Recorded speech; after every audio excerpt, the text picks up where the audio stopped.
বীজপুরে বিরোধী দলনেতা শুভেন্দু অধিকারীর কন্যা সুরক্ষা পদযাত্রায় অংশগ্রহণ করে বিজেপি নেতা কৌস্তব বাগচি সহ প্রাক্তন সাংসদ অর্জুন সিং কি বললেন শুনুন। নারী সুরক্ষা যাত্রা বিরোধী দলনেতা ভারতীয় জনতা পার্টির নেতৃত্বে, বিরোধী দলনেতার নেতৃত্বে বিভিন্ন রাজ্য জুড়ে বিভিন্ন জায়গায় হচ্ছে, এখানেও হচ্ছে।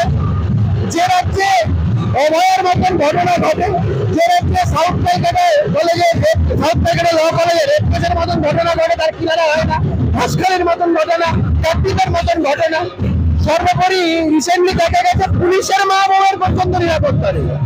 তৃণমূলের নেতা রাত্রিবেলায় পুলিশের মা বাবুকে ডাকছে, তো সেখানে তো কন্যা সুরক্ষার বিষয়ে তো মানুষকে জাগ্রত করতেই হবে। সেই নিয়ে কন্যা সুরক্ষা যাত্রা হচ্ছে। যা করছে পুলিশকে ঢাল বানিয়ে করছে, পুলিশকে ঢাল না বানিয়ে করুক, এবার ছাই চামড়া আমরা তুলে দেবো। যদি হিম্মত থাকে পুলিশকে ঢাল করাটা বন্ধ করুক, বাদ বাকিটা আমাদের কার্যকর্তারা বুঝে।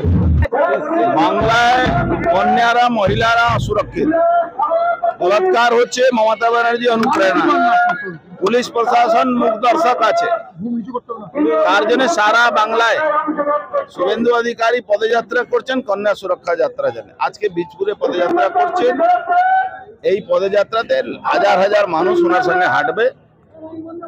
বাংলার মানুষকে, পশ্চিমবাংলার মানুষকে বার্তা দিতে চাইছেন যে এই অত্যাচারী তৃণমূল বিরুদ্ধে সবাইকে হয়ে লড়াই করতে হবে।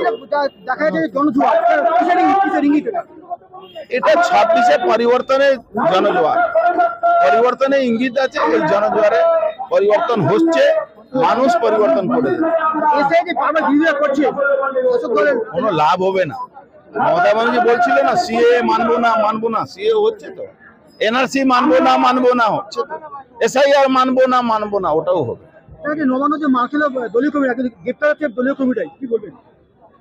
তৃণমূল দলটাই নেই, তৃণমূল একটা জোকারদের দল। ওই তাসে 52টা প্রতির পথে 3টে জোকার থাকে, ওই 3টে জোকারই রয়ে গেছে, প্রতিটাও শেষ হয়ে গেছে। মুখ্য সচিব বা রিজাইন দিয়ে আসবে বা অ্যাকশন নেবে, দুটোর মধ্যে একটাই হবে।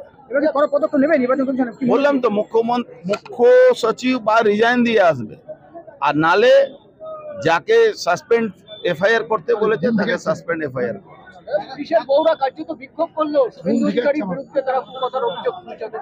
আরে ছাড়ুন তো, ওসব ওই সিভিক ভলান্টিয়ারকে দিয়ে প্রেস কনফারেন্স করিয়েছিল।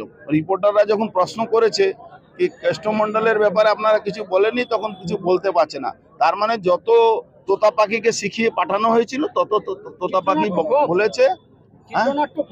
আর চিত্রনাট্য ফ্লপ আছে, ওটা শান্তনু ঠাকুর আছে না, শান্তনু গুহ ঠাকুর, ওই করেছে সব, ওই করেছে।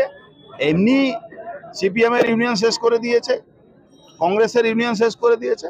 ও এখন একটা পুলিশ ওয়েলফেয়ারের নামে ইউনিয়ন চালায়, সেখানে কোটি কোটি টাকা দুর্নীতি করেছে, তারও ইডি ইনকোয়ারি হবে। দেখুন না, ওয়েট করুন। ওরা তো সিভিক ভলান্টিয়ার, অঙ্গনবাড়ি এইসব নিয়েই ছিল।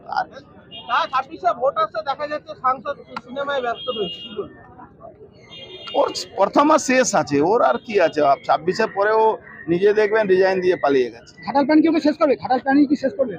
ঘাটাল প্ল্যানিং মমতা ব্যানার্জি মানে ওই 6 ফুট থেকে 5 ফুট থেকে 2 ফুট হয়ে গেলেও ঘাটাল মাস্টার প্ল্যান কোনোদিন সাকসেস মমতা। মুখ্যমন্ত্রী নির্দেশ দিয়েছেন এসএসসিতে যারা চাকরি হারিয়েছে তাদের আবার চাকরি দেবেন। আরে উনি সবাইকে চাকরি দেবেন, আজ পর্যন্ত কাউকে দিলেন না, সব চাকরি খেয়ে নিয়েছেন পয়সা নিয়ে। তো উনি এমনি মিথ্যা কথা বলেন, এইসব করে কোনো লাভ হবে না। ঘাটাল প্ল্যান নিয়ে প্রশ্ন করে তিনি মুখ এড়িয়ে নিয়েছেন। কে বলবে, ওর বলার কিছু আছে? ও এমপি প্ল্যাটফর্মটাকে ইউজ করে মাল তুলে। ওই এনামুল যে ছিল ক্যাটাল স্মাগলার, তার 5 কোটি টাকা ওর কোম্পানিতে লেগে আছে। এরকম বারিক বিশ্বাস, তার 10 কোটি টাকা ওর কোম্পানিতে লেগে আছে। ও কি বলবে, ওর তো যে কোনো মুহূর্তে অ্যারেস্ট হবে, আপনি দেখুন না।